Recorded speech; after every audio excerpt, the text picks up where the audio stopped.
अच्छा, ये एक बंदे का कमेंट आया है कि हमारे सीनियर ने छोड़ दिया है, अब हमें कौन गाइड करेगा। शकूर नाम है, ज़िला पशीन से। हमारा सीनियर, उसने फैसल बलोच वाले कंपनी ज्वाइन की, हमारे पैसे ज़ाया हुए। अच्छा, सबसे पहले ये प्रॉब्लम शायद नया नहीं है पाकिस्तान में, ख़ासतौर पर डायरेक्ट सेल की फील्ड में। अब क्या होता है कि मैं हमेशा से 2019 से 2019 से मैं एक बात बताता आया हूँ कि जब भी किसी कंपनी को ज्वाइन करें, सबसे पहले तो तसल्ली करें कि ये प्रोजेक्ट लीगल है, ये प्रोजेक्ट शरई तौर पे इसका जो काम है, जो बिज़नेस है, ये ठीक है। नंबर 3, क्या इस कंपनी की मैनेजमेंट मौजूद है, क्या इसकी प्रोडक्ट ऐसी हैं जिसको रीसेल किया जा सकता है या रीऑर्डर किया जा सकता है, क्या ये जो प्रोजेक्ट है ये जेन्युइनली कोई बिजनेस कर रहा है या जस्ट एक टोपी ड्रामा कर रहा है। जब आपको ये पता चल जाता है, फिर कंपनी का विजन और मिशन ये बड़ा मैटर करता है कि कंपनी क्या करना चाह रही है, कैसे करना चाह रही है और क्यों करना चाह रही है। पर्पस जिसे कहते हैं। विजन ये होती है कि कंपनी करना क्या चाह रही है, क्यों एक बिजनेस लाया गया।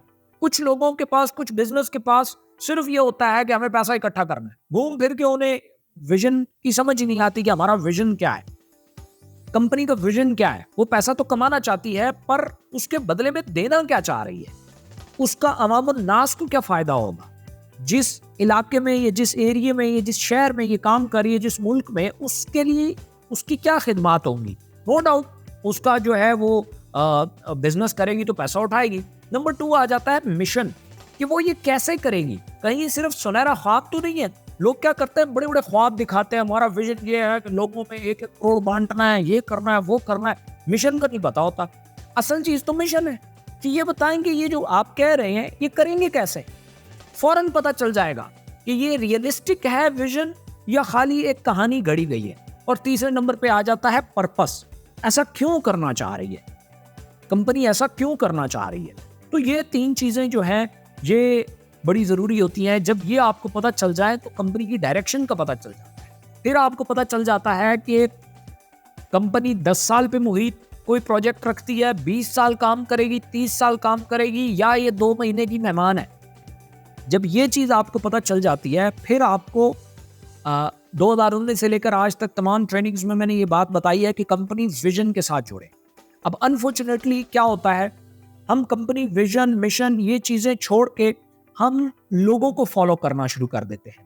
खास तौर पे जो हमसे पहले आया, जो डायरेक्ट सेल में अपलाइनर कहलाता है, सीनियर कहलाता है, जो है वो टॉप रैंक वाला कहलाता है, ये हम इनको फॉलो करना शुरू कर देते हैं। अब इन लोगों का बहुत सारे प्रॉब्लम्स होते हैं। पहला प्रॉब्लम इनका ये होता है कि ये लोग कोई ऐसा नहीं होता कि इनका कोई प्रॉपर कोर्सेज होते हैं, इनका प्रॉपर एजुकेशन सिस्टम होता है जहाँ से ये फिल्टर होके परफॉर्मेंस बेस पे इनके रैंक लगते हैं। ऐसा नहीं होता। क्या होता है कि ये एक सिस्टम में आते हैं, टर्नओवर की बेस पे कंपनियां जो रैंक देती हैं वो टर्नओवर की बेस पे देती हैं, सेल्स की बेस पे देती हैं।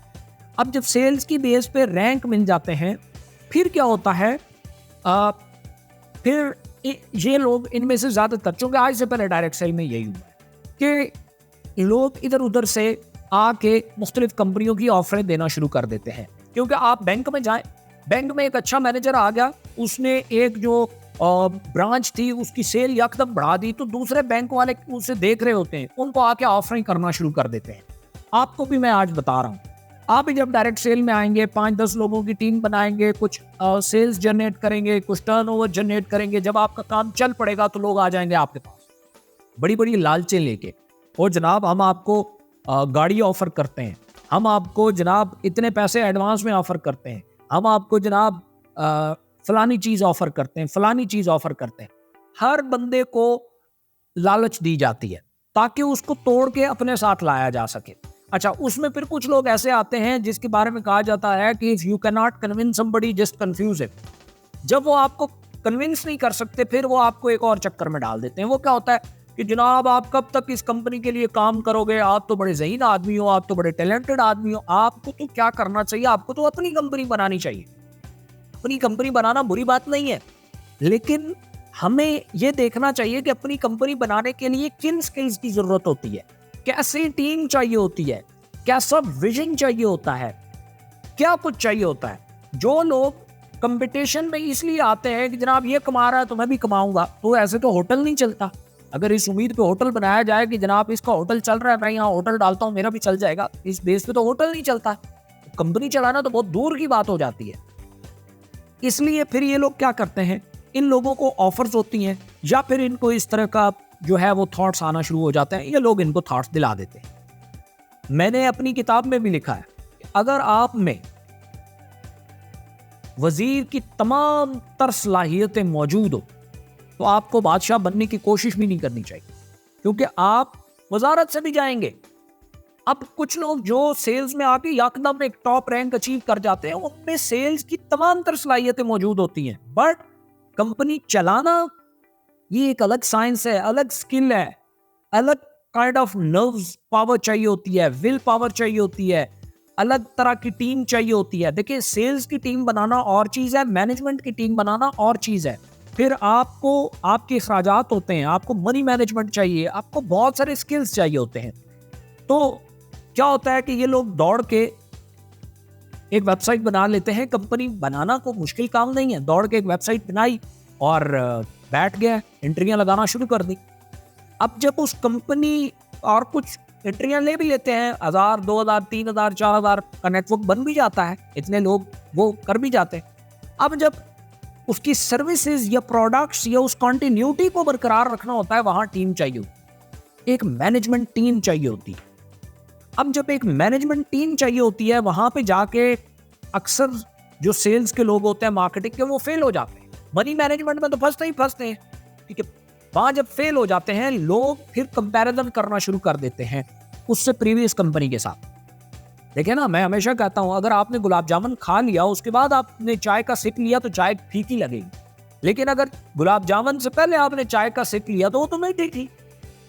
अब क्या होता है कि ये लोग कंपेयर करना शुरू कर देते हैं वेल सेटल्ड कंपनी के साथ। जब वेल सेटल्ड कंपनी के साथ कंपैरिजन करते हैं तो उसकी जो नई कंपनी या वेबसाइट जो भी होती है, वो उस प्रॉपर नहीं पहुंच पाती, उसके स्टैंडर्ड को नहीं मीट कर पाती, प्रोडक्ट डिलीवरी को नहीं मीट कर पाती, बहुत सारी चीज़ों को नहीं मीट कर पाती, क्योंकि वो जो छोटी कंपनी होती है या जो वेबसाइट होती है, उसने अभी उन मसाइल से गुजरना है, अभी उसने उन प्रॉब्लम से गुजरना है, तब जाके वो एक सर्टेन लेवल जो है वो गेन करेगी।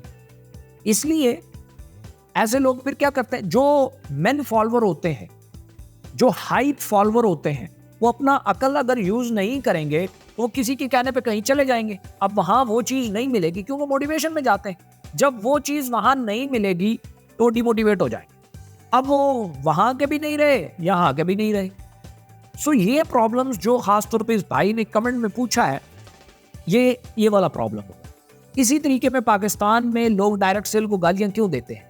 क्योंकि वो इस तरह की गलतियां करते हैं और अपने पैसे ज़ाया करते हैं, और जब पैसे ज़ाया करते हैं तो फिर उन्हें जो है वो ओवरऑल फील्ड जो है वो गलत लगना शुरू हो जाता है। तो इसलिए जब भी किसी कंपनी के साथ जुड़े, 4 से 5 साल, 6 साल, 10 साल प्लान करें।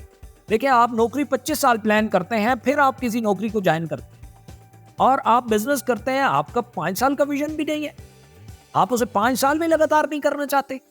जब 5 साल आप लगातार नहीं करना चाहते अपने बलबूते पे, आप सक्सेसफुल कैसे हो सकते हैं? पॉसिबल ही नहीं है। इसलिए सबसे पहले अपने अक्ल और शऊर से काम लें। मैं आपको एक बात, तल्ख बात है लेकिन हकीकत है, मैं ये बता रहा हूं, दुनिया में ऐसा कोई शख्स नहीं है जो आपको उठा के कामयाब कर दे। ये जितने ये बातें करते हैं सब गलत है। दुनिया में आपकी जितनी भी कामयाबी है वो अपनी मेहनत से जुड़ी है। आपको खुद मेहनत करनी है। जो आपको ये कह रहा है ना कि जनाब मैं आपको ये सारा करके दूंगा, बस फ्रूट आप खाएं, उसका पीछे हिडन एजेंडा है। सो इसलिए बहुत सारे लोग इकोनॉमिक्स से उनको इसी तरीके से जो है वो डिमोटिवेट करके, ट्रैप करके वो निकाला गया। अब वो बहुत सारे लोग वापस आ रहे हैं। तो अगर आपका भी ये इशू है, अब वापस आए, दोबारा काम स्टार्ट करें, अच्छी मेहनत करें, और कम से कम 4 से 5 साल ज़हन में रख के आए, तो इंशाल्लाह आप यहाँ से बड़े बेनिफिट्स उठाएंगे। ये ऐसा ही है, अगर 100 फीट का कुआं खोदने पे पानी निकल आता है, लेकिन आप 10-10 फुट के 15 कुएं खोद देते हैं, तो आपने 150 फुट खोद दिए हैं, लेकिन पानी नहीं निकलेगा, क्योंकि 10-10 फुट के खोदे हैं। एक इधर खोदा 10 फुट का, अगला 10 फुट का, इधर खोदा 10 फुट का, इधर खोदा। आप एक ही जगह पे लगे रहते तो 100 फीट के बाद पानी आ जाना था। So this is the thing. मैंने डीपली इसको इसलिए डिस्कस किया क्योंकि हो सकता है ये बहुत सारे लोगों का इशू हो। So thank you so much.